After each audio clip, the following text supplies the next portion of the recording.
This is backwoods Mississippi, and its 2.5 million acres of swamp. Damp and clammy country, as hostile as the attitude of its white people to civil rights. The green slime that sprawls for miles may hide forever what's happened to Cheney, Goodman, and Schwerner. As the search for the men intensifies in the swamps, there are those in Mississippi who do not seem disposed to see this as a personal tragedy. One of them is Mississippi's former governor, Ross Barnett.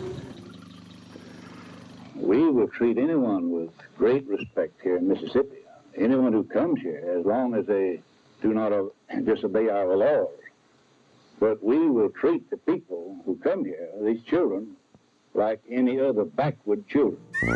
Go, Mississippi, keep rolling along. Go, Mississippi, you cannot be wrong. They're outsiders coming down here trying to change the world, and there's natural resentment. I mean, that's common sense.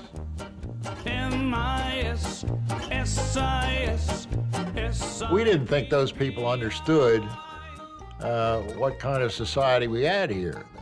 You know, these college students would sit up there at Oberlin, and there'd be an articulate, well-groomed black person sitting next to them, and they assumed all blacks were like that, and they weren't.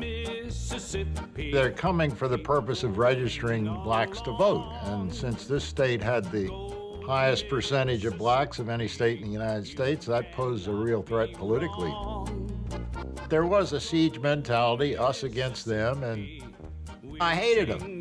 Your song, M-I-S-S-I-S-S-I-P-P-I.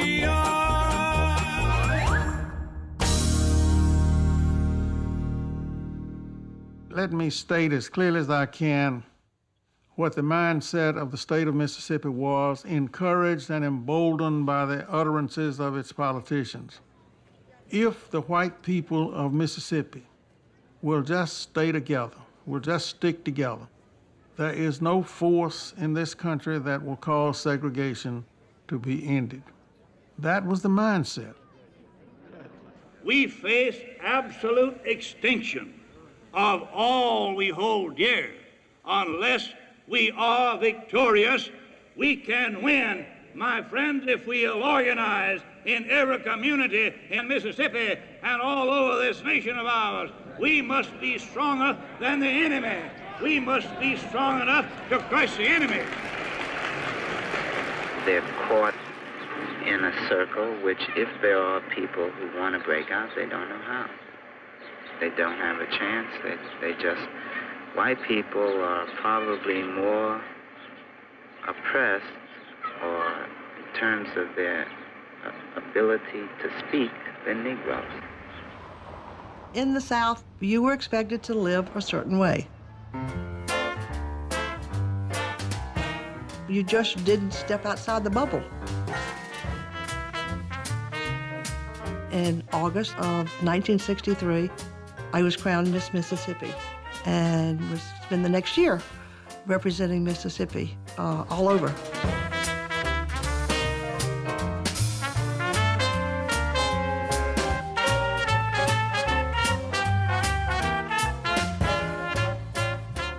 Red Hafner and his wife were loyal Mississippians. Their daughter was Miss Mississippi, and they really believed that if they just invited a couple white volunteers over to their house in Macomb just for dinner, just to find out what was going on, nothing would happen, nobody would object, but they miscalculated badly.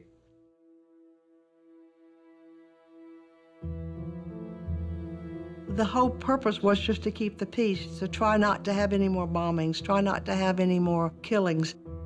They came over just to have tea or whatever, or coffee.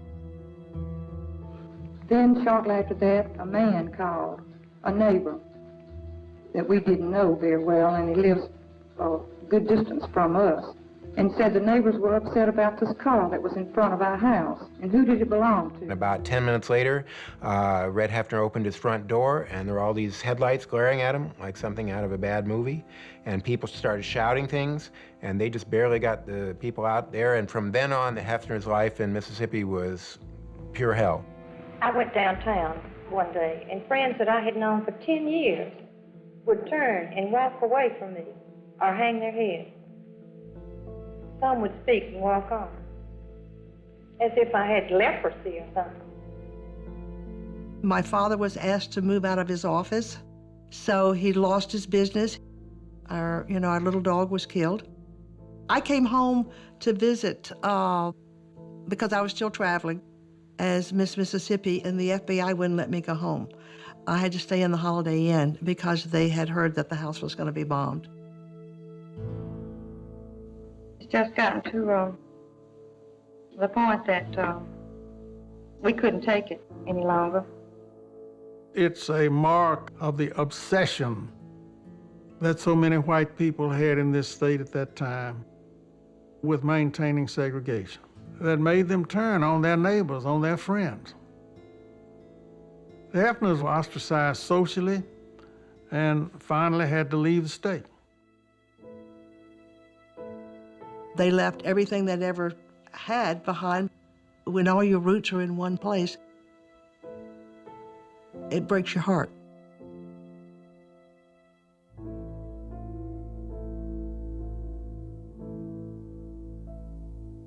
I saw in Mississippi a white population that I had never even imagined existed. The vile, the absolute hatred that was in their eyes when they saw us coming was, it scared me. It's night. It's hot. Violence hangs overhead like dead air. It hangs there, and maybe it will fall. Although I was extremely tired, every shadow, every noise, the bark of a dog, the sound of a car, in my fear and exhaustion, I turned into a terrace approach, and I believe... I wake up in the morning sighing with relief that I was not bombed, because I know that they know where I live. And I think, well, I got through that night, and I have to get through this day. And it goes on and on. There were always moments when I just wondered if I could make it through that day to the next one, and then to the next one. Just always questioning, always wondering. Every time I walked out on the street, in my mind, I expected a bullet to hit me. They threw a stick of dynamite where now? Now, what damage did it do? Freedom Summer was one of the most violent periods in Mississippi history since the end of Reconstruction. There were over 1,000 arrests made. The explosive, nobody knows what kind or how much, was apparently placed up against the house or rolled up against the house. 65 buildings were either bombed or burned, including 35 churches. There were 100 or so beatings. I mean, this was going on all over the state.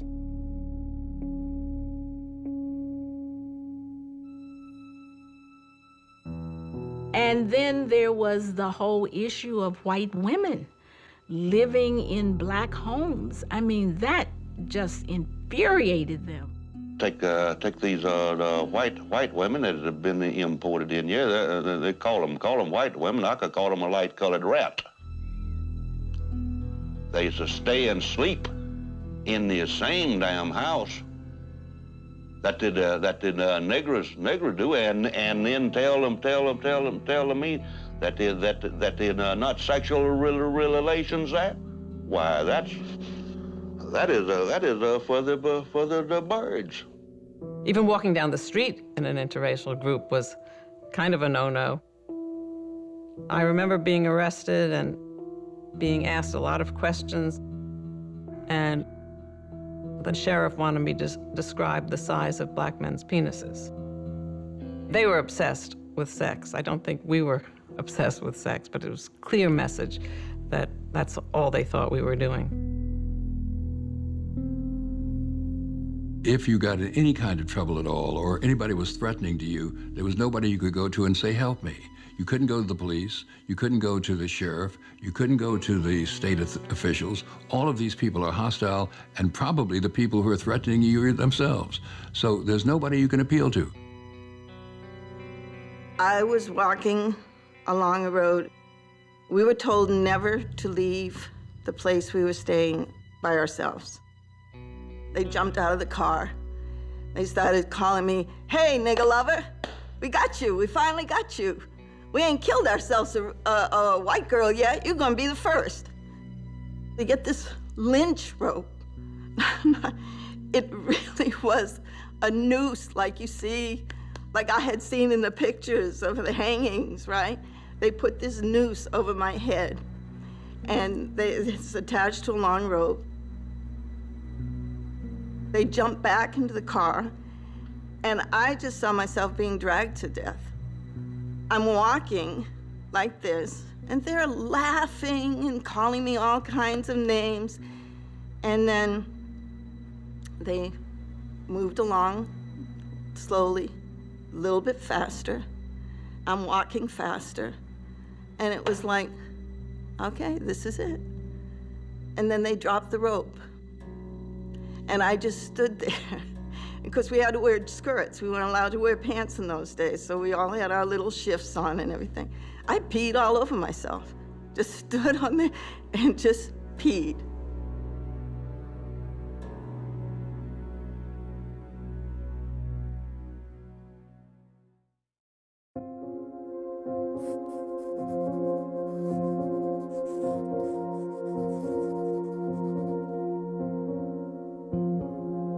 The day-to-day work was canvassing. The work itself is as simple as it is tedious. We walk down these dusty red country roads in the Negro sections, go from tumble-down house to tumble-down house, and if they come out to the porch or let us in, we talk to the people. That's it. That's what we do. That's what the segregationists are trying to stop.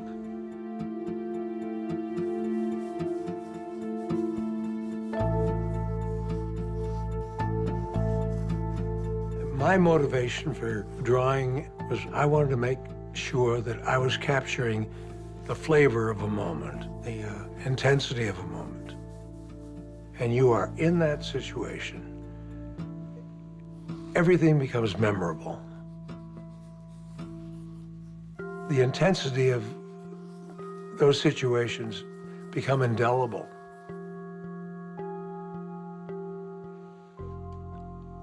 That happened to me twice in my life. One was on D-Day, and the other time was in Mississippi.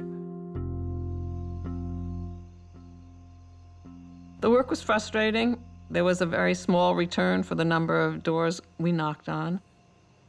You could see in people's faces the struggle they were going through. Many really wanted to register, but were fearful. I'm not going to register to vote because I work for a white family and I think they might fire me. Or I've heard that houses get burnt down when people go to register to vote, or I'm worried about my kids. We were doing something very positive, but also in the backs of our minds was the negative that could befall someone we were talking to. Because the danger was real. It was absolutely real.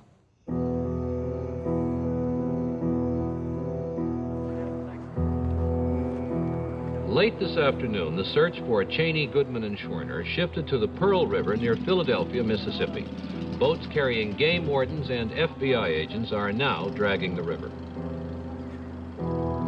Have you seen the spot down here, sir? That's right. What do you think of this? I believe him joke was planned and sitting off up in New York laughing at us Mississippi folks. Can you tell me what you think of this whole thing? Well, I believe it's a big publicity hoax, but if they're dead, I feel like they asked for it. It was always on our minds. And we were constantly aware that they had not been found. There was a pall over the whole project because of that. In Meridian, the wife of missing Mickey Schwerner, Rita Schwerner, flew from Oxford. Rita Schwerner plays an important role here. This is her husband, after all, who's the leader of the three missing men. And she puts a face on them. And she plays an enormous role in making this seem like these are real people, and we need to pay attention to these real people whom something terrible has happened to. They're being held somewhere, or something happened, and I am going to find the answer. If this means driving every back road, every dirt road, every alley in the county of Neshoba, I will do it. The press swarmed all over her. And I think they wanted her to cry, and they wanted her to be a new widow, that they would catch her at the moment of her widowhood, and she wouldn't play. I personally suspect that if Mr. Cheney, who is a native Mississippian Negro, had been alone at the time of the disappearance, that this case, like so many others that have come before, would have gone completely unnoticed. I did have some sense that if the story was allowed to deteriorate into, oh, this poor little white girl, that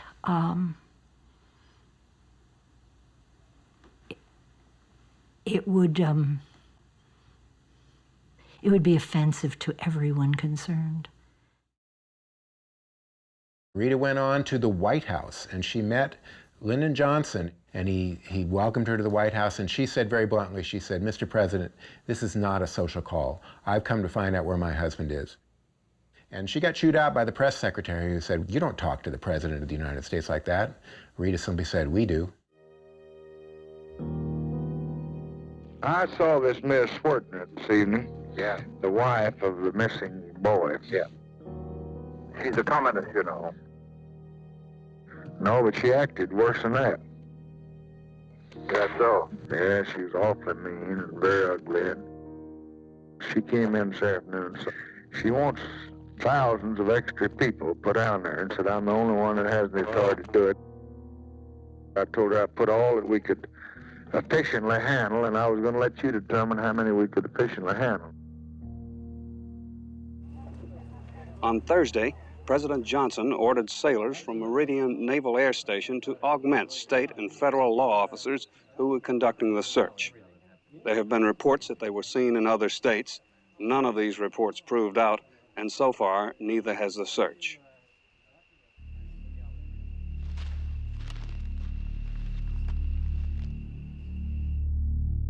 On August 4th, 1964, at the Mount Olive Missionary Baptist Church in Meridian, Mississippi, Pete Seeger gave a concert. You know, we were all into James Brown and all of that, and here, you know, we got a guy who's a folk legend that comes to Meridian, and we were told that he's going to do this concert. It was a small church, so there were about 200 people there, and I'd been singing to them, I guess, on a slight raised platform, probably near the pulpit. And I'd gotten them singing with me. And all of a sudden, in the middle of a song that he was singing, someone came over and whispered into his ear. He stopped, and he got up and made an announcement. The bodies of Schwerner, Goodman, and Cheney have just been discovered. They were buried deep in the earth. There wasn't any shouting. There was just silence. I saw lips moving as though they were in prayer. He asked us to join hands and sing, "We shall overcome, my Lord.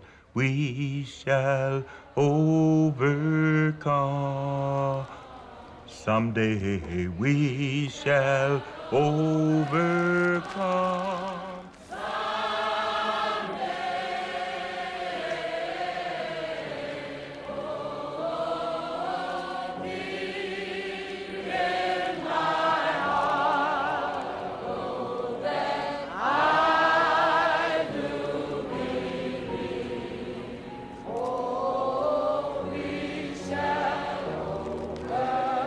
I got a call late in the evening, at least this nightmare of unknowing, or at least not officially knowing, was over. The bodies of Andrew Goodman and Michael Schwerner were flown to New York. They had a separate funeral there. Fannie Lee Cheney flew to New York to be at that funeral. The families by then were so together, even though they had never met before. The mothers locked arms and walked out of the church together.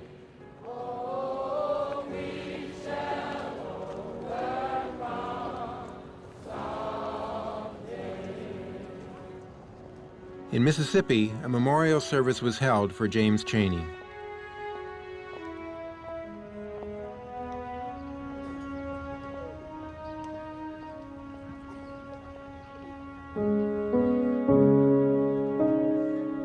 The decision had been made by family members and local leaders and others that they wanted to keep this very quiet and then low-key, rather, at their eulogy. I want to talk about is really what I really grieve about. I don't grieve for Cheney because the fact I feel that he lived a fuller life than many of us will ever live. I feel that he's gotten his freedom. We're still fighting for it. Dave Dennis's speech was a turning point in the summer because everybody wanted him to say the usual things that you would say at a funeral. And Dave Dennis just couldn't do it. He challenged the people at the memorial, and he challenged the whole movement. You see, we all tired. You see, I know what's gonna happen. I feel it deep in my heart when they find the people who killed those guys in Schomburg County. All the different emotions and things that have been going through leading up to this particular moment began to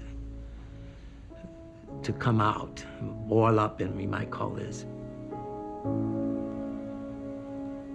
And then looking out there and seeing Ben Cheney, James Cheney's little brother, I lost it. I totally just lost it. Don't bow down anymore. Hold your heads up. We want our freedom now. I don't want to have to go to another memorial. Tired of funerals. Tired of it. Got to stand up.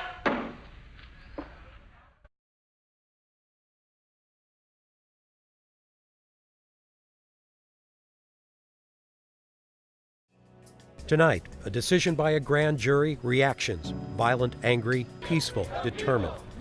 A city under the spotlight, a town in crisis, a special commission with a lot of difficult work ahead. The shots fired that August day killed Michael Brown. Officer Darren Wilson will not be charged. In many ways, that now seems like only the beginning of the story.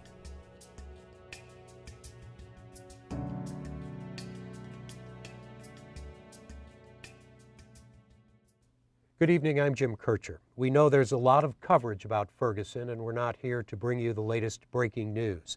Still, despite the expectations and preparations, even negotiations, there's been unrest, violence, and destruction. And there's now a lot of questioning and second-guessing about how this might have been handled differently. There's also been, and will continue to be, other kinds of protest and action. There's a lot of work to be done, and we will hear tonight from some of the members of the Ferguson Commission. They and others will be working on the long simmering issues that boiled over after the shooting death of Michael Brown, things that cannot be decided by a grand jury. But that's where we start tonight. It had been a long time coming, a long time for the pressure to build.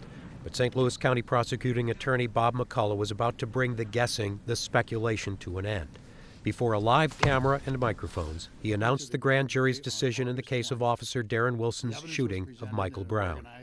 After a long preamble, the news might have slipped right by if you weren't listening carefully. But of course, everybody was. They determined that no probable cause exists to file any charge against Officer Wilson and returned a no true bill on each of the 5 indictments. Grand jury members and proceedings are not public knowledge. We do know this. There were 6 white men, 1 black man, 3 white women, 2 black women. They had been routinely selected back in May, months before the shooting, but they heard far more evidence than they would in a normal case. In another highly unusual move, McCullough immediately released transcripts of the testimony. He said the grand jurors heard from 60 witnesses. And unlike high-profile jury trials, they were not sequestered but free to go home, see the news coverage, know what was at stake. But they were also under instructions to make their decision based only on the evidence presented.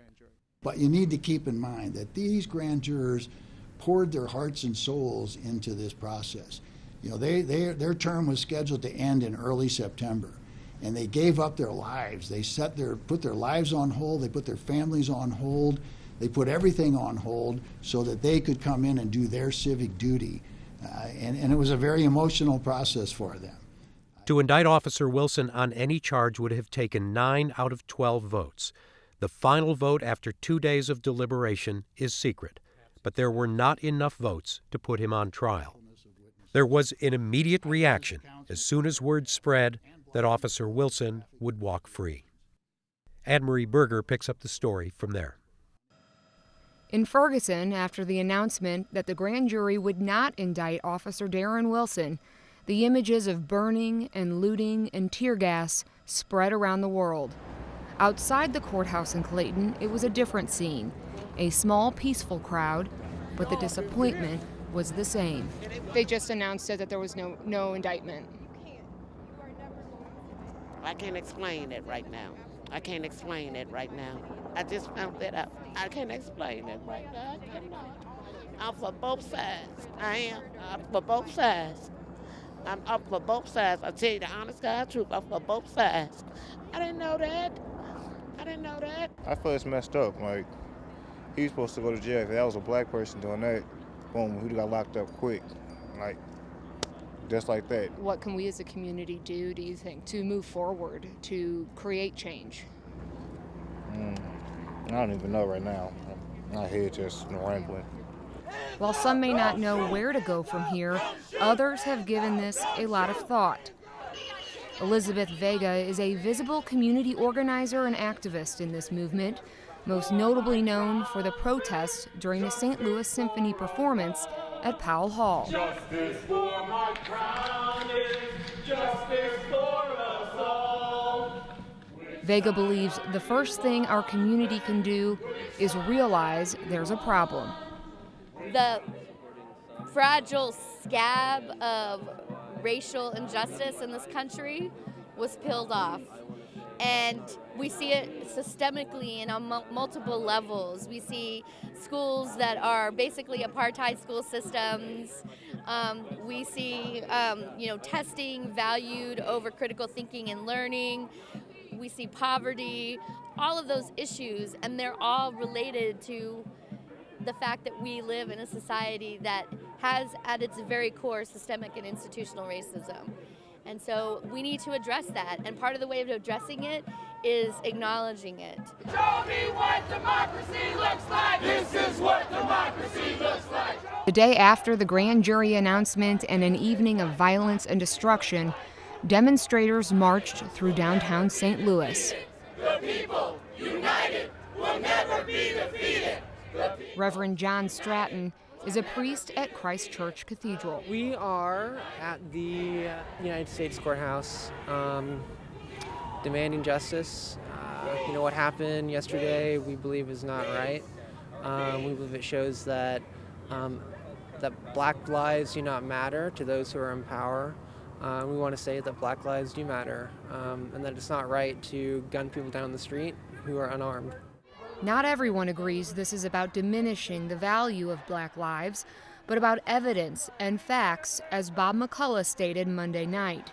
But all decisions in the criminal justice system must be determined by the physical and scientific evidence and the credible testimony corroborated by that evidence, not in response to public outcry or for political expediency. The march in downtown St. Louis Tuesday continued through the streets, eventually shutting down Interstate 70, and again today, resulting in 2 arrests at City Hall. While this is a region divided, there is a call and a need for open dialogue and understanding from all people. Just stop it all. Stop it all. We all need to come together and make a better world. There's a whole lot to be done. I mean, a whole lot to be done now. If we only can get this world to everybody, I wouldn't care if you was purple, blue, pink, yellow, or maroon. Just get along with each other, because no one's better than nobody else. I don't care how much money and how much you don't have. We still are human beings, and we must get along. Yeah.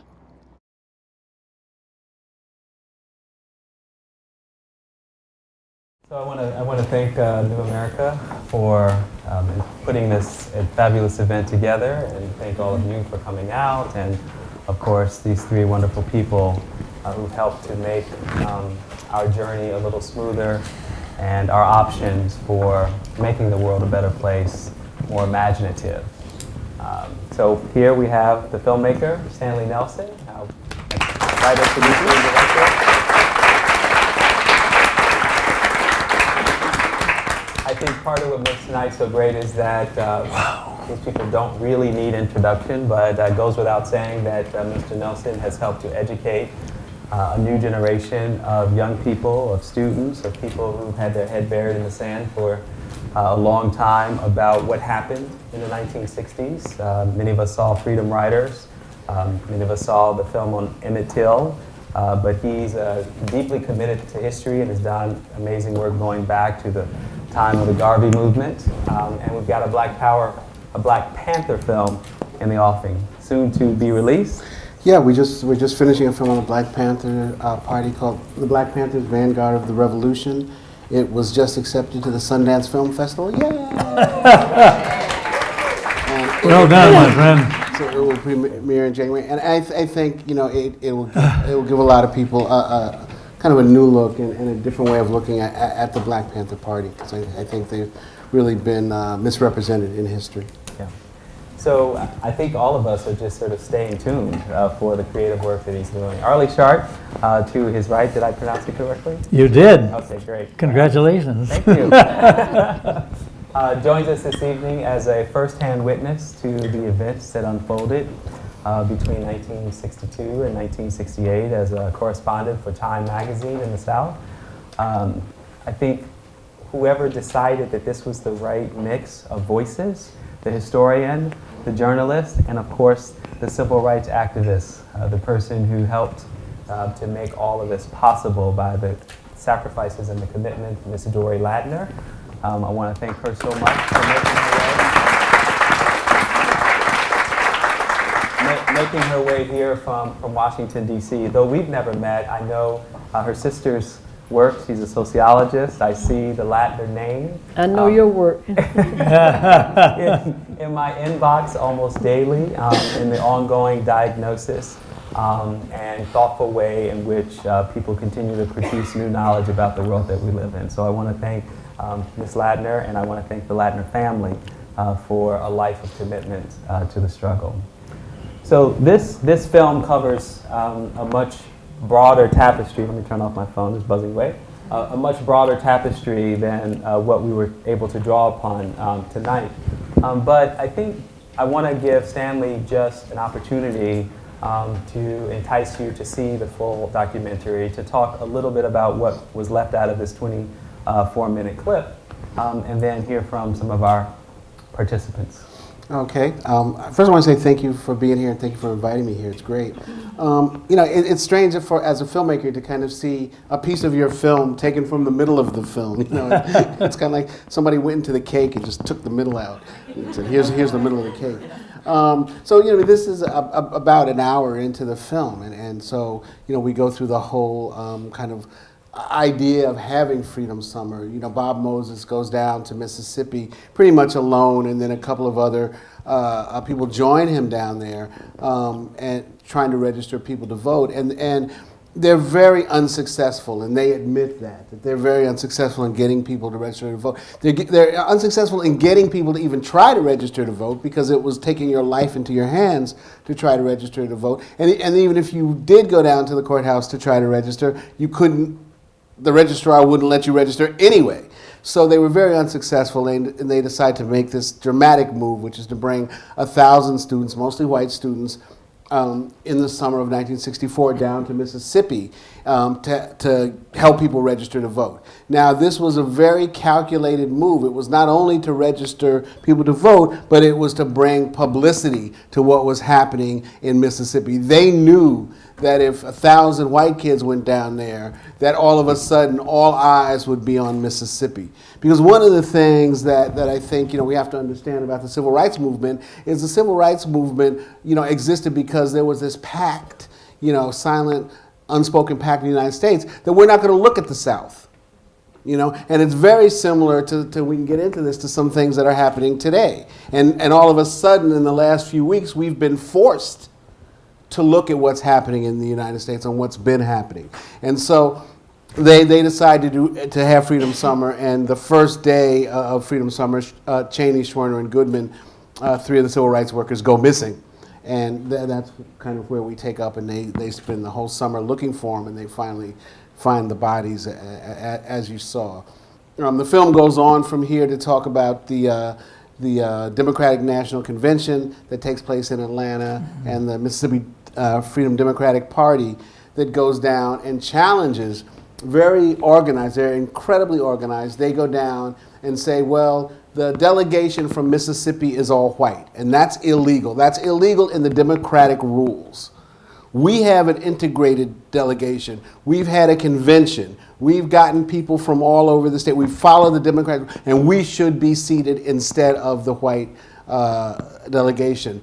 And they hire one of the most powerful lawyers in Washington, D.C. They bring Martin Luther King down to speak. Fannie Lou Hamer is really the keynote speaker of that group. And it looks to everybody all over the country that they're going to win. And then Lyndon Johnson steps in. That's all I can say. The film, you can get the film at pbs.org. It's probably still online. It's a part of American Experience. You probably get it online for free and take a look at it. Would love for you all to do that. Also, I just want to say that my company is Firelight Media and Firelight Films. And if you go to firelight.org or firelight.tv, you can find out more about the films and all the films we've done, The Murder of Emmett Till, Freedom Riders, and all of those things. And we really try to, build up, as many people of like minds as we are, so that we have a mailing list so people know what we're doing. We're having screenings. Would love to have you all, visit and get your information so we can stay in touch and let you know what we're doing. So, Ms. Ladner, you grew up in Mississippi. Yes, Hattiesburg, Mississippi. I was born and reared there. Hattiesburg is 90 miles south of Jackson, near the Gulf of Mexico, and New Orleans, Louisiana. And Hattiesburg is also Fannie Lou Hamer's birthplace? No, she's from Ruleville, Sunflower County, up in the Delta. Okay. So this is not only home. This is a film about home, but this is a place that is a metaphor for a period in U.S. history where violence was the currency of black people's lives, that navigating a space based on the terror or the threat of violence is how we are to understand Mississippi's history, and it's partly what we capture in this film. Correct. Was that something for you as a young person that you decided one day you weren't going to take anymore? What got you involved? Unfortunately, seeing this tonight has brought up some very ugly and painful things inside, and you must bear with me when these kinds of things are shown, because the pain is still there. But I lived in the southern part of the state, the Delta, where Emmett Till was murdered, was in the far north near Memphis, Tennessee, on the Tennessee line. And my realization about who I was as a black person was when Emmett Till was murdered. I was a year younger than he. And the things that they did to this young boy we got the Hattiesburg American newspaper in my hometown. And I couldn't believe that this could happen to someone, but when Jet magazine published a photograph, it captured my imagination and my whole spirit, my soul, saying that how could man be so cruel? And this boy was, the image is still here. Like we'll call the Emmett Till generation. And so after I saw that, I had also been taught in my home by my mother and my family, who were very independent people, to never let anyone abuse me or mistreat me, any of us in the family. That was a motto in the family, the Woolard family, the Latner family. You must always stand up for yourself. And so with that training that I had and the image that I had of Emmett Till, and being able to go to the NAACP meetings with Mr. Vernon Damer, another D-A-H-M-E-R, some of you may have heard of him. If you don't, you write it down and Google it. Vernon Damer. It's a very sad story. He was firebombed in his home. He was president of NAACP in my hometown.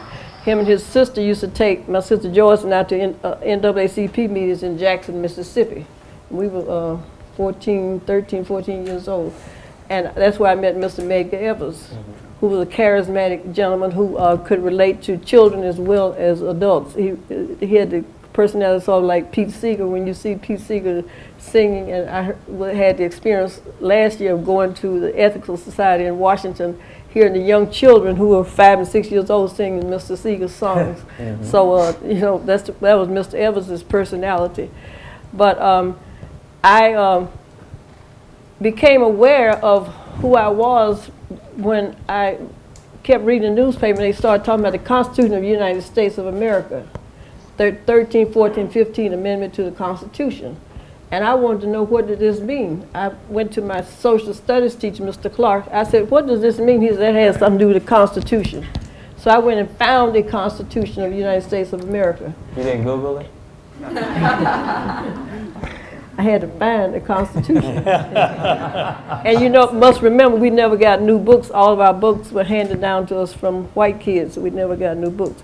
So, but anyway, I memorized 13, 14, 15 amendments to the Constitution, which empowered me. And there's always been something in me about the struggle of man's inhumanity to man, and wanting to always stand up for my rights. And to this day, I still have this fire that burns. Could you characterize, at the point in which you decided to get involved with SNCC and then later to organize COFO, were you, I mean, Stanley's already described that how it was difficult to organize sharecroppers. And I've talked to John Lewis about this. He said his parents in Alabama were not supportive of his early interest in civil rights activism. Did you yourself find it difficult to get your friends involved, to get your extended network and kinship circles to care like you did? As I said, my both families were independent people who were not afraid of people. But the Hattiesburg area that I grew up in was not a farming area. It was a piney woods area, and there was no farming. And you had two colleges there, University of Southern Mississippi and William Carey College. So people did other kinds of work, and we were not subjected to the type of degradation that I experienced and read about in the Delta, where you had the sharecroppers, the subhuman category that had remained since slavery. And I was not subjected to that. But there was something, I met the Freedom Riders in Jackson, Mississippi in 1961, and I must say that that was the best day of my life. I'm grinning, but I had attended Jackson State and had gotten kicked out of there for what reason I don't know, because we didn't have any activity on campus. But we did attempt to march with the students who had tried to integrate the public library in Jackson. But when I met in the flesh, one Marion Barry, the late Marion Barry, John Robert Lewis, Tom Hayden, Casey, Bernard Lafayette, many others, Diane Nash and James Bevel, and they were there. Some were leaving, going back there, just gotten out of Parchment, come from Pike County, Mississippi, going home. And I was at 1072 Lynch Street where the Masonic Temple, you know where the Masonic Temple is, Yes, on Lynch Street.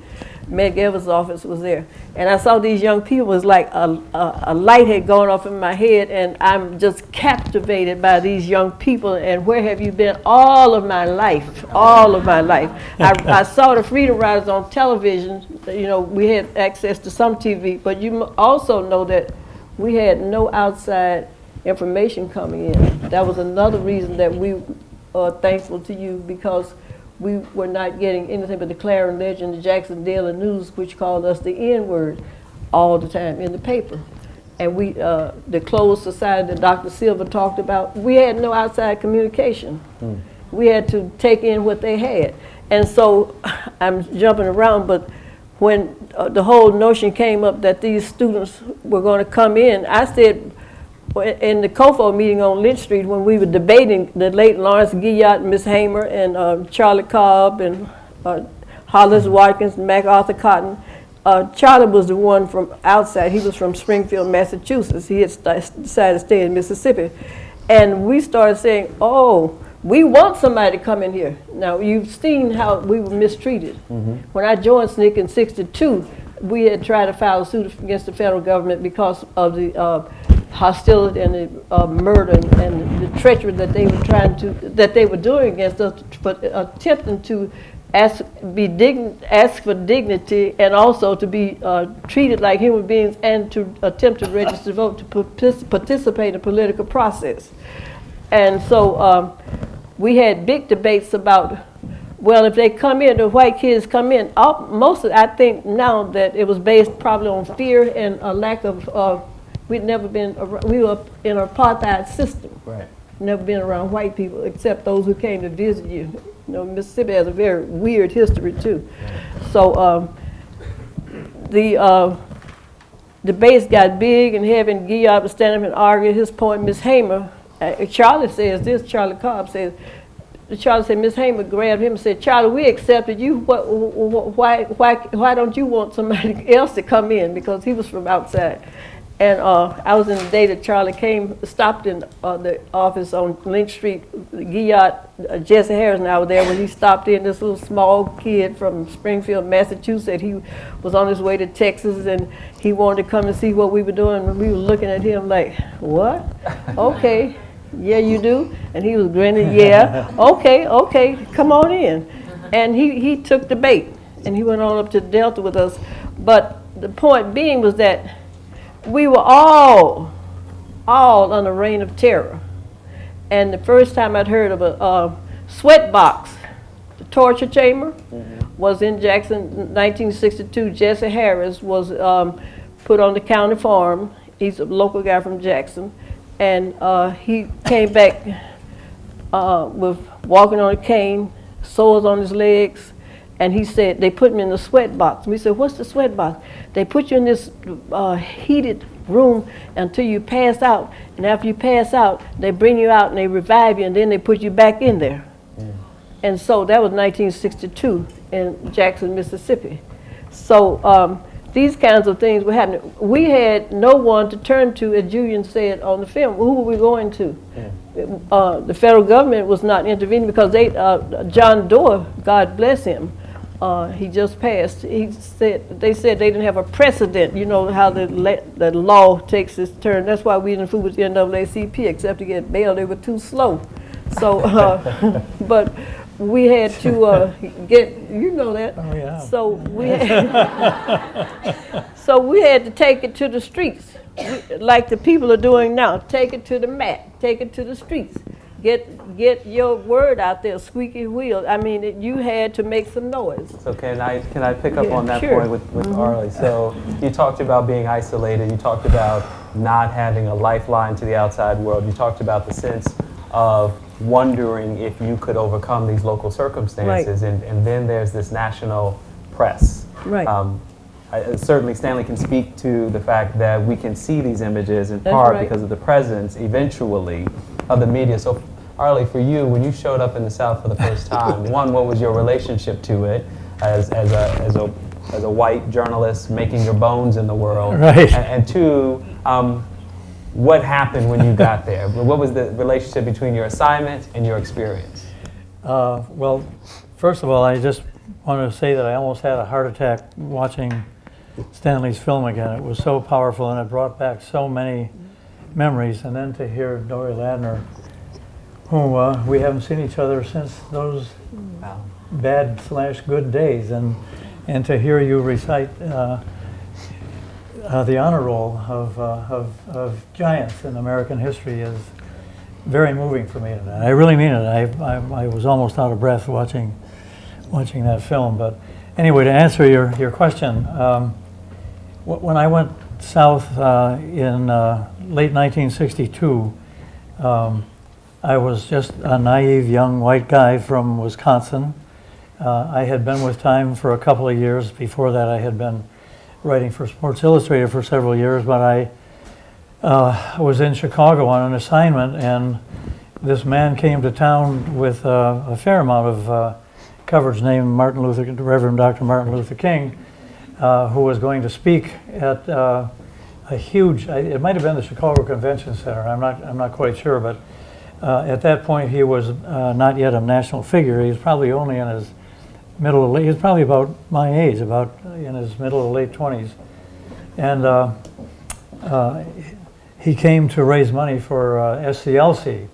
And I was curious because I had read about him, and I had the night free, so I went to hear him speak. And there was this great big blank stage in this huge convention hall, and there were thousands of people there. And Mahalia Jackson came out on the stage. It was a bare stage, nobody else on the stage, not even a piano. And she sang a couple of overwhelmingly powerful gospel numbers, and then she looked out at the audience and she said, "And now I want you to meet the greatest man since Jesus." And that was quite an introduction. And she left the stage, and Dr. King came out with nothing but a microphone and talked about what was going on in Montgomery, and that he was there to try to raise money for his organization. And I was really powerfully moved by what Dr. King said, and it turned out he was going to speak at an African-American church in South Chicago the next day, and so I went over to hear him a second time, and then I went back to my office and called New York and said I wanted to be transferred to Time magazine and go to the South. I had to see what was going on, and when I got there, I had no idea Youthful hubris, right? what I was going to discover. Today, and just a little sidelight, 52 years later today, there's no question that there have been a lot of gains in civil rights and in social justice and in the rights of African Americans, but I've just been horrified these last 2 years at the resurgence of white racism, how it has just come surging to the surface with the ugliness that's directed toward President Obama, right on through to the various black men, unarmed black men who have been murdered by police in New York and Ferguson and Cleveland, all over the country. And so it can kind of make you feel like we've dropped back 50 years, even though we've passed the Voting Rights Act and the Civil Rights Act and so on. And so when I arrived, I first went to activities that were going on in Alabama, but then later most of my time was spent in Mississippi. But a couple of quick sidelights there was the Birmingham riots that I know you're all familiar with. I know I'm speaking to an audience that is very well versed, so there's no point in going into details unless you want to ask questions later. But Birmingham, and then the Selma March came on, but the point was that I learned that there were two Americas. There was, as Dory just said so powerfully, there was no justice at all for black people. The police were, half of the police forces in every city in the Deep South were Klan, or if they weren't officially Klan members, they might as well have been. And I remember, well, one quick good example. One of the federal judge, there were several trials that took place after the triple murder of Schwerner and Cheney and Goodman, and one of them was a federal trial. Murder, it was not a capital, a federal offense, so murder is a state offense. And so the men who were ultimately indicted, thanks to John Doerr, who was the U.S. Attorney General for Civil Rights, the men who were indicted were at both. They went under state trial and a federal trial. And the federal judge, I believe his name was Harold Cox. Does that ring a bell, Stanley? Yeah. Was that right? In court, referred to black people as baboons. Chimpanzees. Chimpanzees, yeah. Well, you got them. You got it. And that was an example of justice in action at any level. After Selma and after Birmingham and covering a number of murders in Alabama, I traveled all over Alabama with Dr. King during the 6 weeks or so of the Selma campaign. And then after finally President Johnson protected the second march after the first one where John Lewis was smashed so hard in the head that I don't know how he survived. I still remember at the Brown Chapel Church in Selma, which was the black church that became kind of the headquarters for the organizers of the march and so on, and where Dr. King spoke repeatedly. But John was in the hospital for several days after being so badly beaten out on the bridge. And it was a rainy morning, and there was chaos because the march had been stopped, of course, and hundreds or thousands of people were coming into Selma because everyone wanted to have another try at marching to Montgomery. And I was standing on the steps of Brown Chapel just talking with some people, and out of the mist, in the same raincoat that he had been wearing when he was beaten and with the same backpack on, here comes John with bandages around his head that were thicker than a football helmet, and stood up on the steps, and we hugged, and I said, what are you doing here, Johnny? How can you, he just got out of the hospital. And instead he saw that there were a big crowd was gathering. The word was spreading like mad. Oh my God, John's out of the hospital, he's here.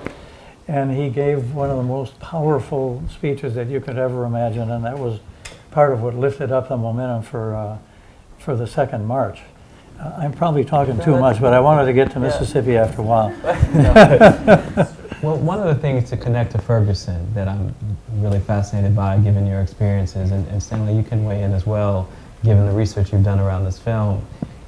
What is it that you remember from your participation in those early days as young people? And I'm thinking of young people from the 15-year-old to the 30-year-old who was willing to put their bodies on the line.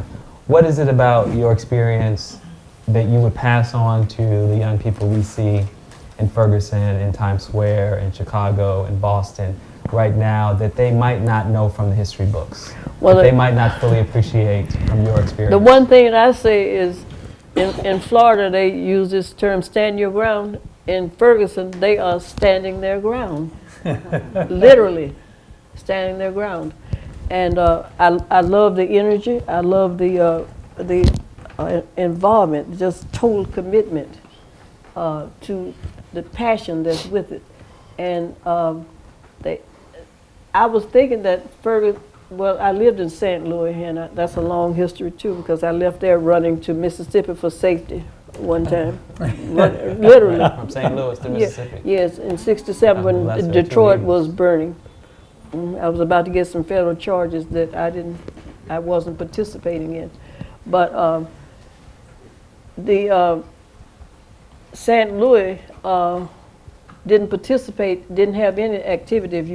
If you remember history, there was no activity out of all your big cities. St. Louis didn't do anything.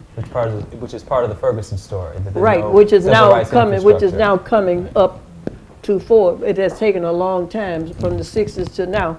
And my sister did her dissertation on Pruitt Igoe housing project, which was downtown, and I think there may have been like several thousand people living in this project downtown, right at the waterfront. And I would tend to say that a lot of the young people and people in Ferguson may have been relocated there with the same socioeconomic conditions and so forth. But getting back to my age at that time, I was living in a closed society, as Dr. Silver talked about in his book, The Closed Society. But I was mainly trying to get out of there. I couldn't breathe. It was literally, I didn't have any air, and I always wanted to read. There was no reading material. I keep talking about reading. I'm buying books that I will never read, and I have 2 of yours, I think, but I've read one. But I'm just saying that I was not stimulated. We had the church, we had the school, and the little community. We had a great extended family, but there was no stimulation. And for a 15-year-old like such as myself, I heard the radio. I loved the blues. I heard all that all the time, and we would go to church. But other than that, we had nothing going on.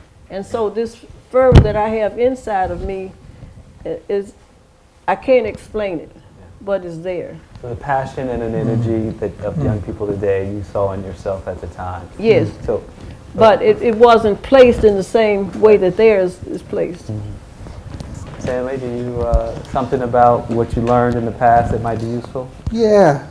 I, just sitting here right now, this is the first time I ever thought about this. I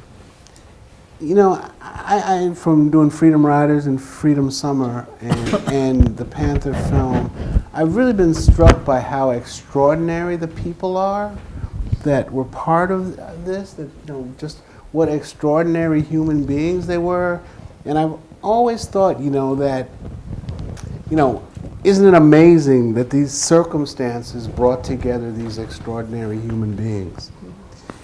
And I just, like sitting here now, realized that it was the circumstances that made them extraordinary.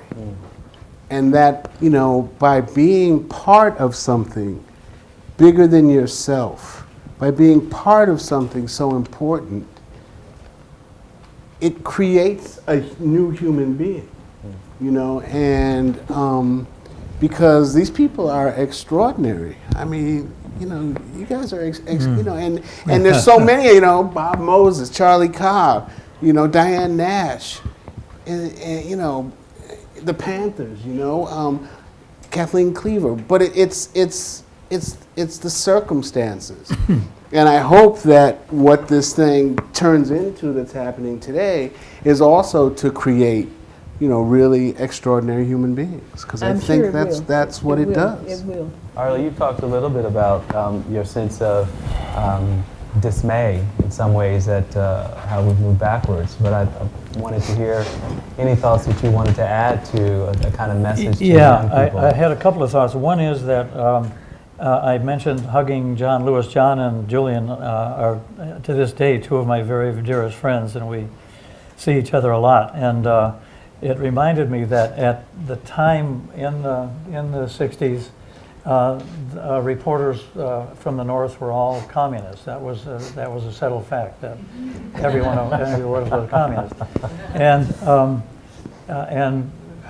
a lot of us experienced some very dangerous situations, and we had to kind of learn to fend for ourselves. I only felt, after a very short time there, I really only felt safe when I was in a black neighborhood, especially in rural areas, because if you were identified as a journalist, immediately that meant that you were trying to upend the Southern way of life.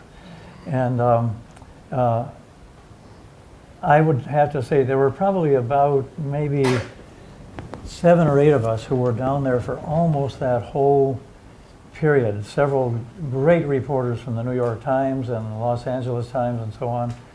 And we were invited to speak years later at a 3-day forum that C-SPAN put together about covering the South. And the thing that was interesting was that, yes, we were, no question, we were all in sympathy. You couldn't help but be in sympathy with what the civil rights movement and the black people were trying to do. But that didn't mean that you were distorting your coverage, because it was very easy. All you had to do was report the facts. Just report what's going on. And the stories were so atrocious, as you have so beautifully, and your film is so powerfully, that it wasn't as if no reporters were making things up or reporting with bias or anything like that. You just had to tell the story. And I want to take a quick sidelight to kind of pay tribute to one overlooked group of journalists, and that was the TV cameraman, because obviously television made a huge impact, especially, I'd say the most dramatic moment was probably the coverage of the massacre on the Pettus Bridge outside of Selma. When the minute that happened, the movement was headline news from then on. People came pouring in from all over the country to get started on the planning the second march. If I could diverge for 1 minute, I'm still trying to get to Mississippi, but am I talking too much? May I just insert something? The brutality that they endured trying to film this has not been told either. The cameramen, well, they were brutalized. They were smashed down, their cameras were broken, their heads were clubbed and so on. It was an incredible achievement. This is a sidelight, and that is because I just wanted to talk about how justice operated. One of the very first stories that I did was actually in Georgia, in Americus, Georgia, small town that was filled with the industry was pecan farming, very near Jimmy Carter's hometown of Plains. And what happened was that a group of black kids, probably 7th and 8th grade, they were probably 10, 11, 12, 13, had decided to go downtown in Americus, Georgia. It was a tiny town, and picket the theater because they wanted to establish that they had a right to sit downstairs, that they didn't have to go up and sit in the balcony. So they made up some handmade signs, and at lunch hour, they went and in front of the theater, and they started walking back and forth, demanding their right to be seated wherever they wanted to be. And so while they were doing that, the town council holds an emergency meeting, and they pass a law that pickets have to be, anybody picketing for any reason has to be walking on the sidewalk in pairs. They have to be 3 feet apart, and there were a couple other things like that. They passed the ordinance. The police rushed right over, arrest all the kids for violating the law that had been passed about 5 seconds ago, and they carted them off to an abandoned concrete prison out in the countryside on the edge of Americus, and shoved them all in there on a concrete floor, black kids and white kids, black kids, they were all black kids, of course, and stored them in there for about a day and a night. And then as word started getting out what they had done, and I remember working with a wonderful SNCC photographer, Danny Lyons, and I helped him get up high enough to reach into the barred windows. Remember, this was just like a blockhouse, concrete blockhouse, and Danny got some photographs of these kids just on this cold, wet stone floor. There was no flushing toilet or anything like that. And his picture went out on the wire, on the AP wire, or UPI, a few hours later, and of course that really hit the news, and the kids were quickly let out. And I don't even remember because I'm too old now, but I don't think that they were punished in any way other than by the courts, other than the fact that they were brutalized this way and stuck in that. But that was the kind of justice, and then, as you all know, there were just trial after trial in Alabama and Mississippi where it was just automatic. Where whites killed blacks, they were 12-0, not guilty. On that, we're open now for Q&A, and I just want to react to what you just said, because I can't help but think about the circumstances of of Zimmerman's acquittal, the killer of Trayvon Martin, of Ferguson, Now and here. the local practices around misdemeanor and summonses and arrests, and it's essentially a modern peonage system in that community, and the relationship between local communities, whether they're jurors or whether they're council people, and the right to pass laws that have discriminatory impact. Yeah.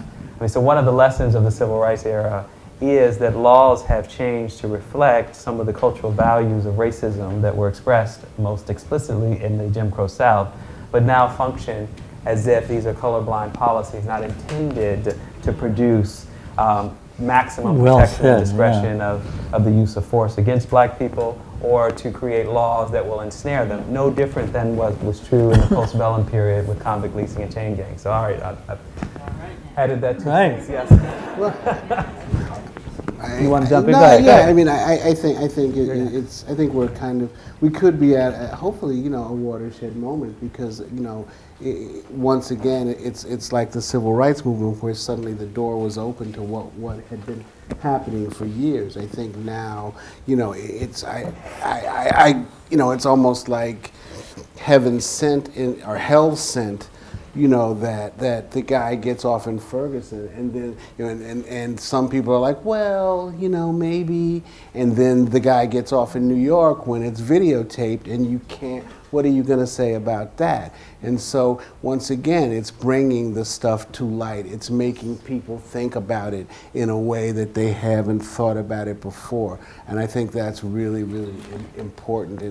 And that's what, you know, they talked about being of the Emmett Till generation, and what she means is Emmett Till, you know, is this horrible murder in 1955. And if you look, there's a direct link to Emmett Till's murder and those horrible pictures in 1955 that were printed in Jet. And the kids who were 14 years old, you know, 9 years later in 1964, they're now, you know, 23, 22, 21, who had seen those pictures when they were kids, and they're the ones who are leading the civil rights movement. So, you know, just like my son came in to the room when the Ferguson, he's 15, when the Ferguson decision was announced, with a look I've never seen on his face before in my life. You know, he didn't know, like his world was turned upside down. You know, like what world am I living in? You know, that was the look on his face. What? Because it's not out there, right? So we're ground zero for the next civil rights battle, if you didn't know. Yes. So my question is directly related to that discussion about, you know, bringing things to light. It certainly feels right now like that, you know, that's not quite enough. And I would just, you know, there's all the you know, the videotape's been out there for months. People are looking at things in a different way now, perhaps, but there's still a lot of talk and a lot of ways that people create narratives around this stuff that make them still feel comfortable with what they see on this videotape. And they can see the grand jury, you know, the data's on from the grand jury and say, in Ferguson, and say, yeah, I can see why, you know, there's no indictment. And I would just love to hear all of you talk about, in your experience decades ago, what happened between bringing this stuff to light and real change that you thought was effective in changing minds and changing policies and, you know, actually changing something. I think that, let me say one thing first about racism today, and that is that, to me, the problem today is the inability of white people to hear black people, to hear black reality. That was what I thought was emblematic of the Ferguson, and of course, the prosecutor and who conducted McDonald or McDonough, whatever it was, who conducted the grand jury, the prosecutor or state's attorney or whatever can always bring out whatever verdict he or she wants, because it's his job to guide them, and I think there's no question that he guided that. It was an information dump. He gave them no guidance at all, and he's had a history of doing that. And so here we are with all kinds of polls that are showing very, very large numbers of percentages of white people agreeing with the grand jury decision there. Although the only hopeful sign that I see is younger white people were pretty evenly split, about 45 approved, 47, about 40, it was about 45, 46. It was almost even in all the polls that I've seen since then. But then in answer to your question about what impact there was in the South, I think that the drumbeat of trial after trial, the killers of Viola Liuzzo, who was ferrying a young black man back to Montgomery after the Selma March was over, and she was a white school teacher from Detroit, and these four white guys, but one turned out to be a Klan FBI informer, but they shot her to death they pulled their car up alongside in the dark of the night and killed her, and the trial was one of the most grotesque and ugly things I've ever seen in my life. It was the same thing that Dory was talking about, or it was in the movie, as a matter of fact, about how they were just obsessed with the idea that white and black people were having sex when that wasn't the case at all. But anyway, I do believe that because there was such a series of these outrageous verdicts, some of which I also did reporting occasionally for Life magazine, and another trial where a white minister was shot to death. He had come down to help in the Selma March also. The defense attorney for the men who did it was so outrageous that it wound up on the cover of Life magazine with incredibly powerful pictures inside. And at that time, Life magazine was as big as television. It had a huge impact on, on how people kind of reacted to what was going on in the world. So I think that even though there was one not guilty verdict after another, you just knew that nothing else was going to happen. The incessant stream of these things finally started to take hold in white America, in the northern states and so on, in a way that did help move President Johnson and pushing through the Civil Rights Act and the Voting Rights Act. Ms. Ladden, do you want to add to that, or? I think Mr. Nelson talked about, he gave the chronology of the Emmett Till timeline, which had an impact. And we must never, ever forget the power of the image of a photograph. I'm talking about the Emmett Till image that's still in my head. I mean, and the more you see these images, the more they become real. And so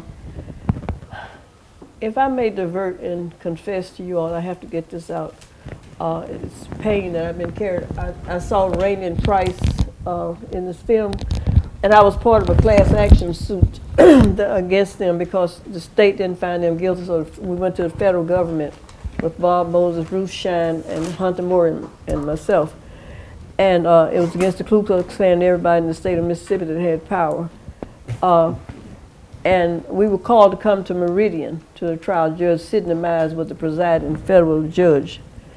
And the courthouse was full of people. Around the judge's chamber were Rainey, Price, and all of the other men with these big hats on. I don't know if you remember the image of them, but they wore these big hats. Chewing tobacco. And chewing tobacco. And so Judge Myers called my name, and I was sitting there in the courthouse, and it was packed like this, and I sat there. I was afraid to breathe. I was scared to look. I was scared to do anything. I was scared that somebody may have looked at me or whatever. And he hit the gavel about 3 times, and he said, "I guess she's not here." And so after he adjourned the court, we all got up and sort of eased out of the courthouse and got in the car and went back to Jackson. But that probably for me was the most fearful moment in the movement history because I saw no way out. No way out. Because I was talking about some of my hang-ups now about looking for exit signs and so forth. In the courthouse, there was no way out for me to get out because they had all the doors and guns and everything. I could not escape. So we always tried to find a way to make sure we could get out. We couldn't get out. And God, we had many divine intervention moments, I must say. Yes, yes. Because when nothing else works, we look to the Almighty. And so that particular moment, I'm telling you all for the first time in my life, was the most fearful moment that I can recall in my life. When I saw those men tonight, it really, really frightened me to death. And I was thinking about the brutality that they had put our workers through, and the pain that they caused the whole world. And kill those 3 boys. Yeah, thank you for listening. I'm sorry.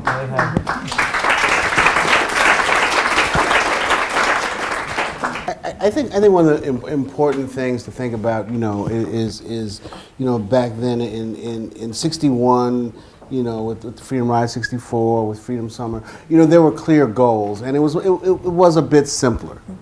Freedom Rides, we want to ride on anywhere we want on the bus.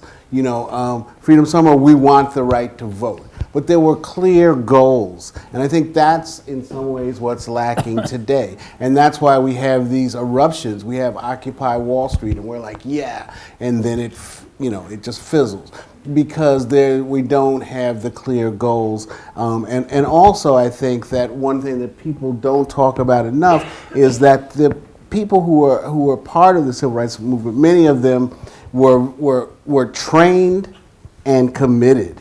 And it was not an eruption. The thing was planned. Bob Moses was in Mississippi from 1961 until '64, before Freedom Summer started. Jim Lawson went all over the South training people in civil disobedience. So they were trained, and I think that's one of the things. We are starting to see trained leaders, of what's happening, what's going on today. And young people. Yeah, young trained leaders. I'm talking about young people. But what I want to see is more of them on TV. Right, on MSNBC. Right, when they put the microphone to somebody, and I would like to see somebody else besides Al Sharpton. I would like to see somebody else. I would like to see some new people, and anything that we can do to help train those leaders. Because it's not like, we're going to wake up, tomorrow or a week or a month and everything is going to be great and perfect. We need to have change, but we need to be structured about it and have real goals. And as you know, excuse me, Doctor, but as you know, those of you who studied history and studied SNCC are familiar with the training of SNCC under Miss Ella Baker, who helped to develop SNCC. We would argue for hours. It was part of our training. Miss Baker would sit in the back of the room with a hat on, and we could dance and prance and say whatever we wanted to say. No one had the right to tell you couldn't talk. But what the strategy was the leadership was developing. And what you're talking about, Mr. Nelson, is leadership coming up out of there. But the media, we have to also be wise that media tries to choose our leaders, right? And SNCC refused to do that. We went on our own way. When Dr. Key would get to Selma, we had been there 3 or 4 weeks preparing the territory. That's right. We were already there. We were called the Marines. And we would go wherever the hell we wanted to go, and nobody could tell us not to go. So we were young and energetic and not afraid. We were committed. Just committed. Because we wanted to change things. And we didn't want to destroy, we wanted to destroy a way of life that had been so tyrannical and so horrible to everybody. Even the white people were glad that we liberated them too. Everybody was liberated. Another question from the audience? Yes. Hi. I am, first of all, thank you guys so much for sharing all of your stories. It's really inspiring to hear. I am actually from Ferguson and have been home several times since all of this has happened. And it's interesting to hear you talk about your organizations and your training, because all of that stuff really has been happening on the ground in Ferguson with young people. And one of the things, you mentioned the NAACP and how they pretty much were only useful for bail money because they were too slow at that time. When we were. Right. And my question to you in regards to, I guess, youth organization as it relates to sort of established groups is, where do you see the role of those organizations? Because one of the things that has been on the ground in Ferguson that's been an issue is that there is a disconnect between the young people and these sort of established organizations like the NAACP. So I'm wondering how you see the role of those. There will always be a disconnect. There will always be a disconnect. And like what, I guess, support or what role sort of can those bigger organizations play in the newer struggles that are coming Their up right roles now? are not necessarily going to change by history. But I'm not being facetious or anything. If you have an organization and you have a program and you're committed, go forth. I'm giving you a short answer, but it could be very long, but that's the type of training that we went through. You on the ground, you know the problems, keep going, keep pushing, because these organizations will be there. They're not going to change.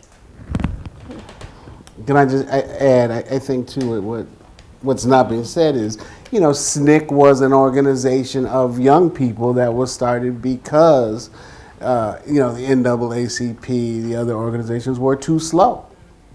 And you may have to start your own organizations that move a little faster. And there was no hate between, no. NAACP served a purpose. Right. They had money. And they were funding a lot of the work that was going on, but the work was being done by the young people who were driving it themselves. I don't think you can marry the two cultures, and have it's just going to slow you down.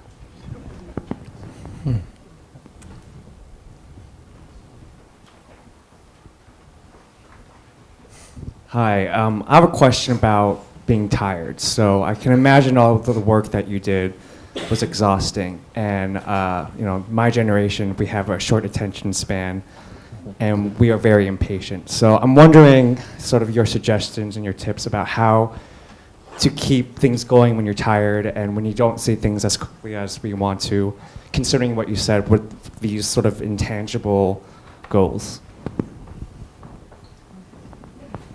I have a quick answer, but I'm sure there's better ones from my friends here.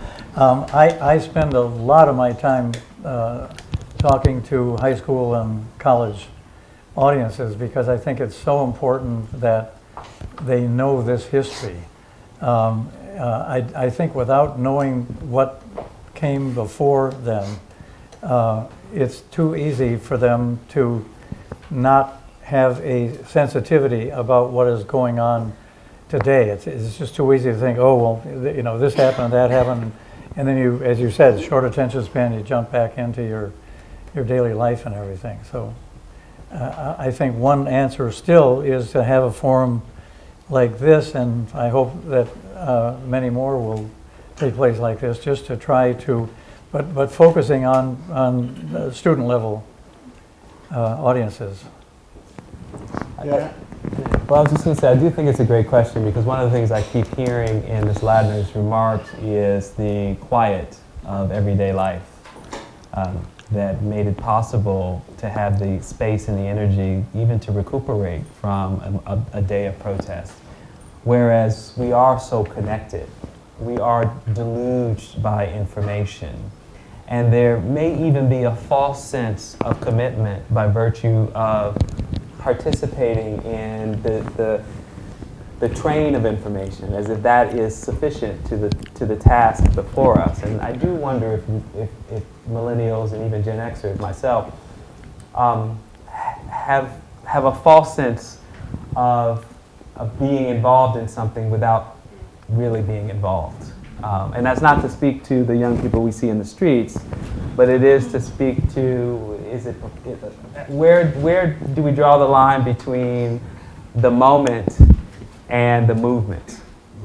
because you can get your pictures on Instagram, you can get your Vine video, and you can show your friends, I was there, in your selfie moments if you die in. And then what?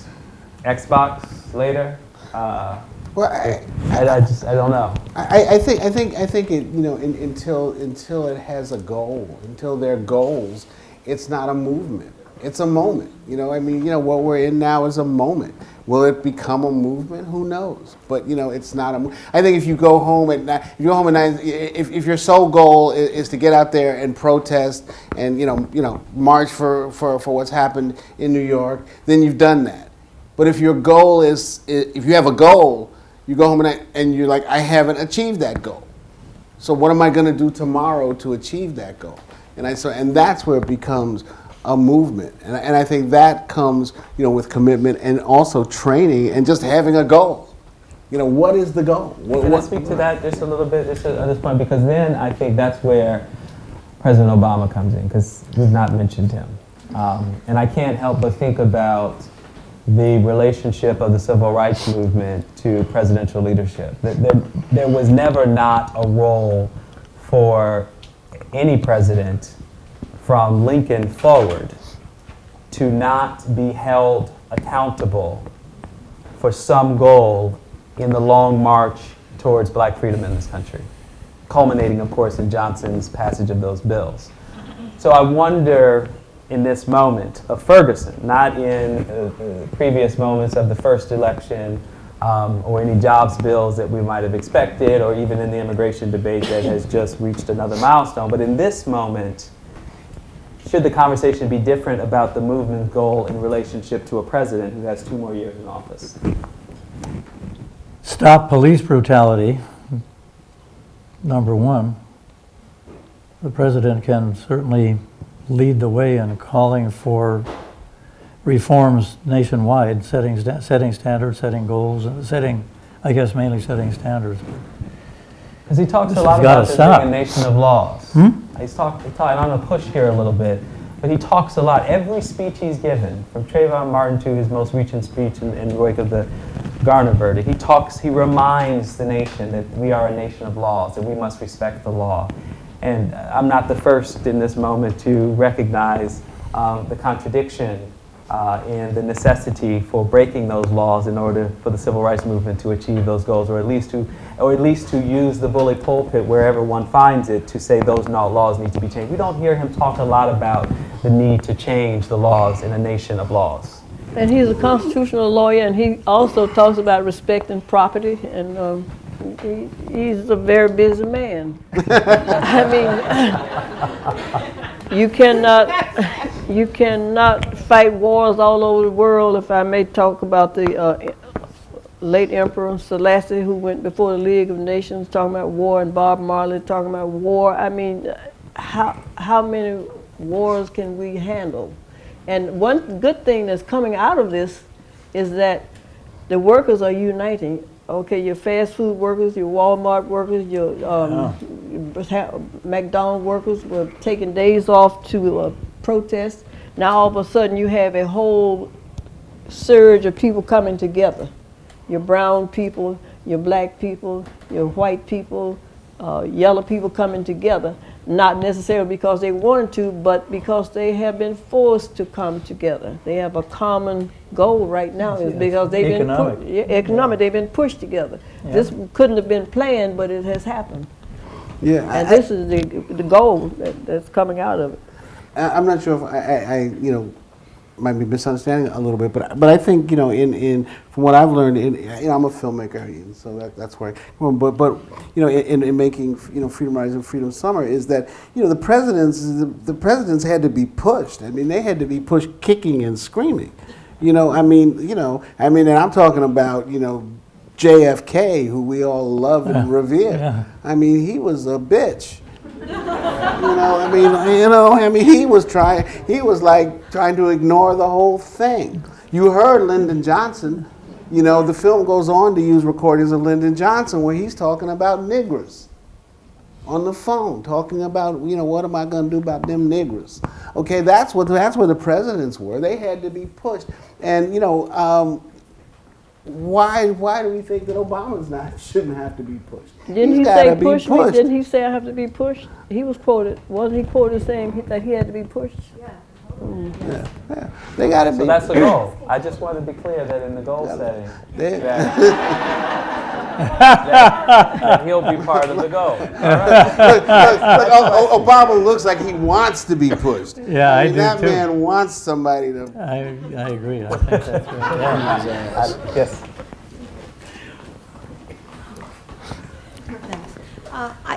I disagree with what you're saying, Stanley, about needing the goal. I think what we're seeing for the first time in a long time in this country is a real bottom-up groundswell. I mean, on the streets is all over the country right now in an incredible way. And I was down in Foley Square last night, and it was such a range and mix of people. It was extraordinarily wonderful. And I think that we need to celebrate that, and maybe there needs to be a push and a help towards some leadership and goals. But I think we make a mistake by being, our generation makes the mistake of being critical that there aren't goals yet. It is different than the civil rights movement. I think it was one of the criticisms, unjustly so, of the Occupy movement. Because I think ultimately, a lot of what we're seeing now are really the people who gained training and leadership from the Occupy movement. And I think that the climate change march in September was a result of, it was a lot of those people involved in Occupy that made that happen. That wasn't all of it, but it was a much broader march than we've seen in this city and in this country before. And it was more social justice. It wasn't just the environmental movement. It was representing a lot of different parts of this city and this country and this issue that we haven't seen. And so I think our words matter, and I think we need to support what's happening and encourage goals as opposed to necessarily being critical that the goals aren't there yet. I entirely agree with you. So if I sound like I was critical, I'm not. I'm one of those ones like watching TV all. I have a bad leg, so I can't hardly walk across the room.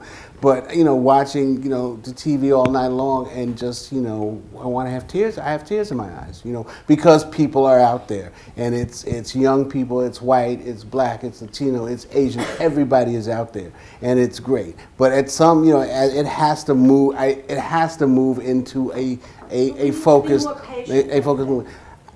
I think this is going on all over the country in a way that for people who have never been active before.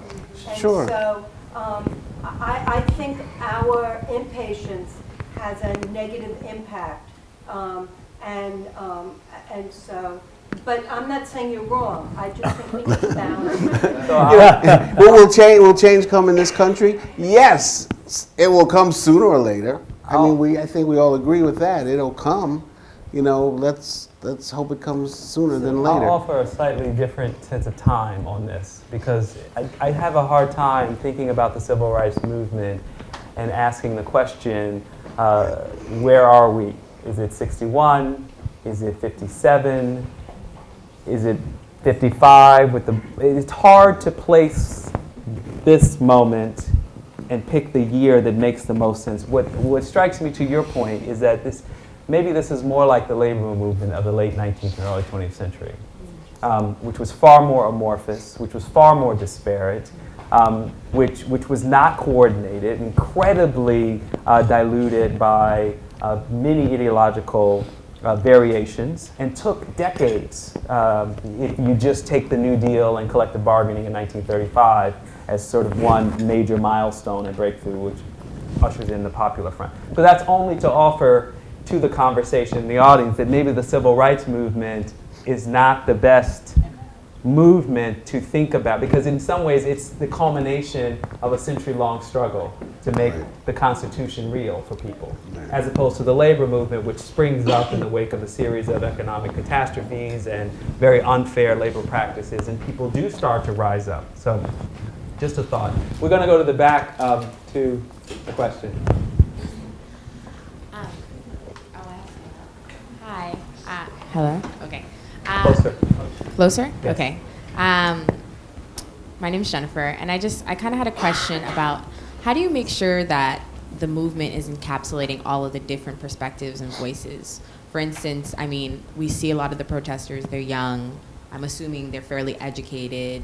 You know, they're college students or recent grads. How do you make sure the movement's encapsulating the voices of the underclass, the people that are the ones being stopped, the black men, the people that, you know, they don't really have time to protest because they kind of have to go to their jobs. They're working late nights. Like, how do you make sure it's a diverse group and it's not just, you know, a bunch of students or young people saying, this is an outrage? And I wonder if you kind of ran into similar roadblocks or kind of had that type of issue back in the civil rights movement. Someone used the term bottom up earlier. Yes, Maybe more it's than right once. here in front. Yeah. Yep, just a few minutes ago.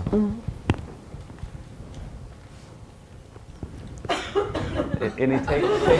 I'll offer a quick take on the question and say that I think Ferguson is a little different, partly because, and we have a Ferguson person here to talk through, but I do have a sense that it is a more working class community of people who have not been to college, or if they have been to college, they've been to two-year colleges. It's not the profile of the Occupy movement per se.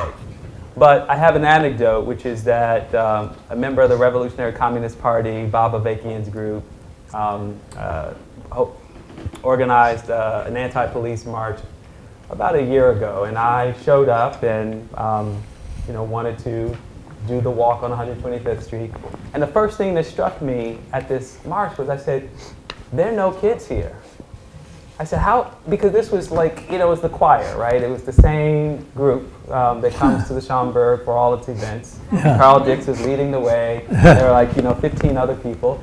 And I thought, Carl, like if you really want to get some work done here, why don't you mobilize a group of high school students to come out and participate and feel the energy and learn something and have an experience, right? Which plants seeds for the next moment. And that, to me, is what you're asking about. Because even though what they're doing is not representative, is not led by millennials or young people, it's a missed opportunity. And it is a way in which going into communities, in the same way that Bob Moses deliberately sought out sharecropping communities, where people, unlike Ms. Ladner, were not invested in changing things. It's not to say they didn't know they weren't being oppressed, but they were not invested in changing their circumstances. And so there did need to be an intervention. There needed to be penetration into those spaces. And I think that's what you're asking for. I could just add one quick anecdote that I just learned about in the last day or so, and that is that there's been kind of a second day surge in these protests after each outrageous thing. And it turns out that there has been a group of mostly young people who had been planning for weeks while waiting for the indictment news to come out to be ready for a well-organized protest once the indictments were announced.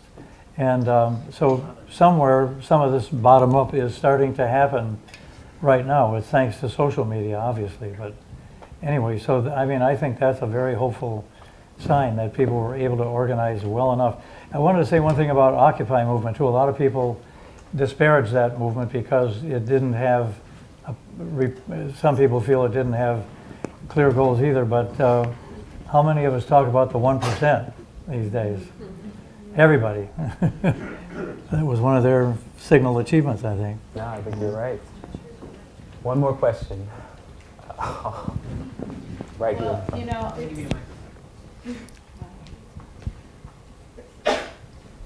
I too think that it's not time yet to criticize as much as one of the things I felt seeing all the things that were going on this week in the last couple of weeks is that, my Lord, first, America has a pulse.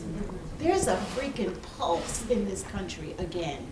And that there's the spontaneity of what's the seeming spontaneity of the demonstrations across the country have really heartened me. I love that it. People I are love it. at least paying attention. Yeah. You know, what happened, you know, with the civil rights movement, the attention really came when a couple of white kids got killed in the South. And now, you know, things are coming together when people are finally acknowledging that black men are just being, you know, hunted down and killed in the streets by cops. You know, it's a particular and important moment. You're right. You know, there has to be organization. There has to be structure. We know the fact that the Panthers didn't have, you know, any infrastructure. That it's one of the reasons they were completely decimated.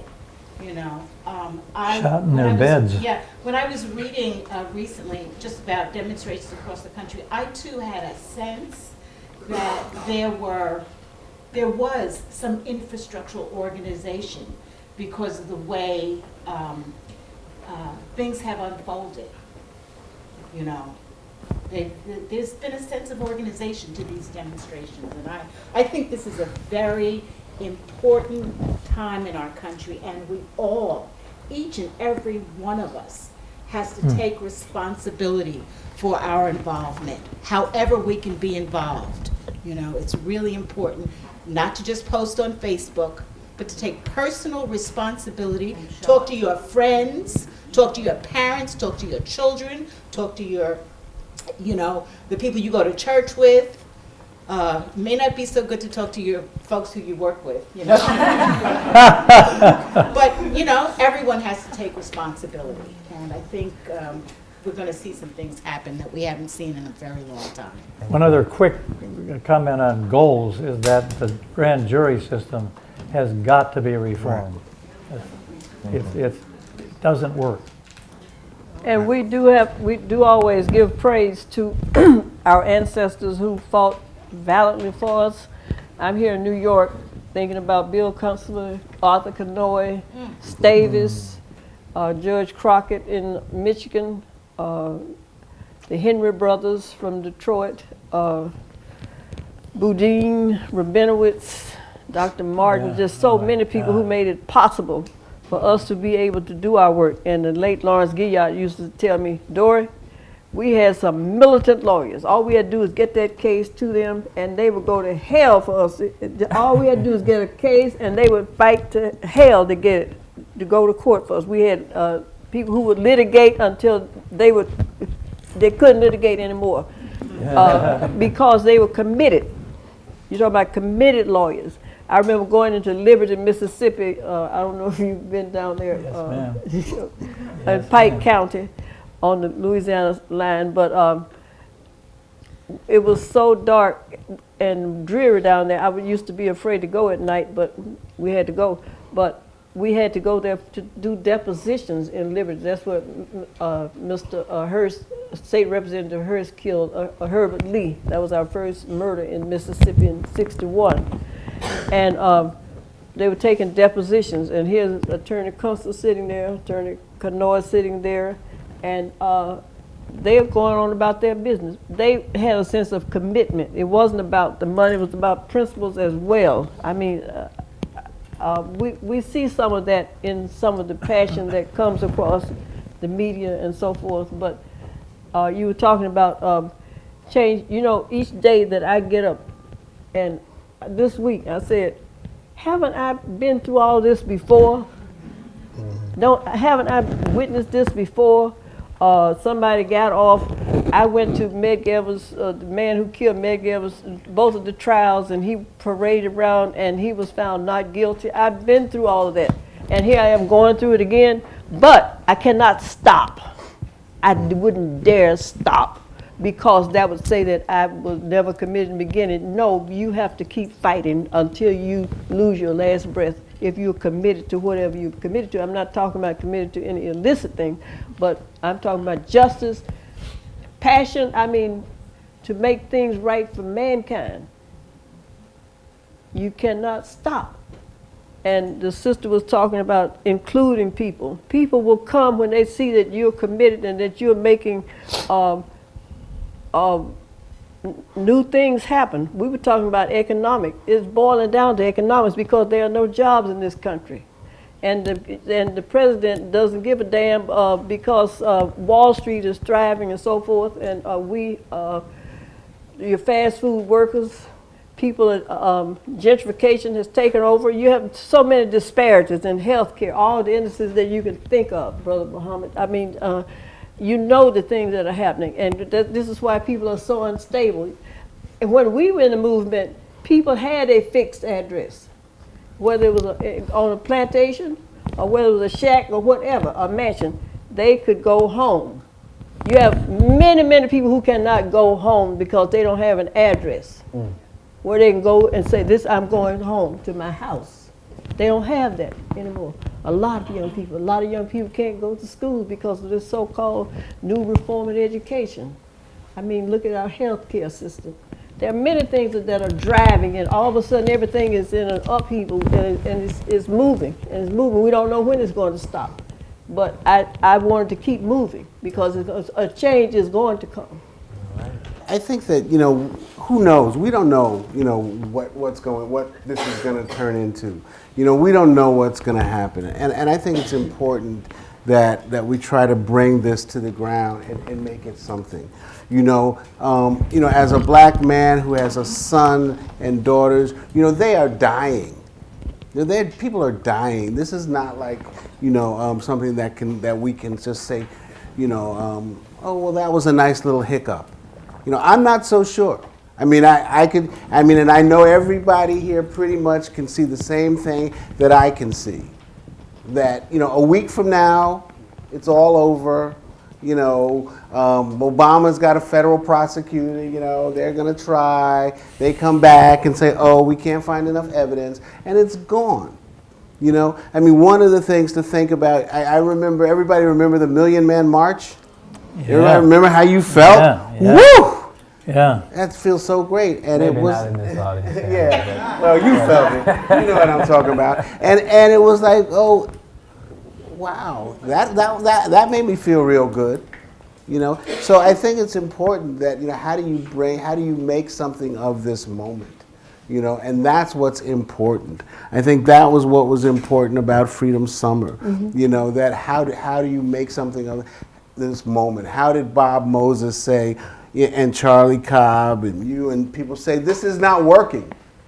We've got to do something else. We've got to bring these 800 kids down here and draw more attention to it. We've got to raise the stakes. We can't say, oh, we failed, it didn't work, we didn't register anybody. How can we make it bigger? How can we make it better? And I think that's what's important. I want to make sure that I feel like everybody else. I feel great. I'm gonna go back and watch my TV, and hope that they just blocking some arteries in LA, because it's perfect. It'll be rush hour. But I wanted to continue and to be bigger and to really make a change. I don't want to be sitting here, 20 years from now talking about, oh, they killed somebody. Oh, somebody's died. No, we live by faith. There will be change. Oh, yeah, there will be change. Yeah, there will be change. Because every morning we get up. I used to go to sleep at night not knowing whether or not I would get up, but I was committed. I wasn't going to leave. So everything that's done is being done for a reason, and change is coming. Change happens all the time, and just keep the faith. What Reverend Adam Clayton Powell said, keep the faith, baby. That's right. Keep the faith. Thank you. Joy Ladner, Mr. Harley Suggs, and Mr. Stanley Nelson. Thank you all for coming out tonight.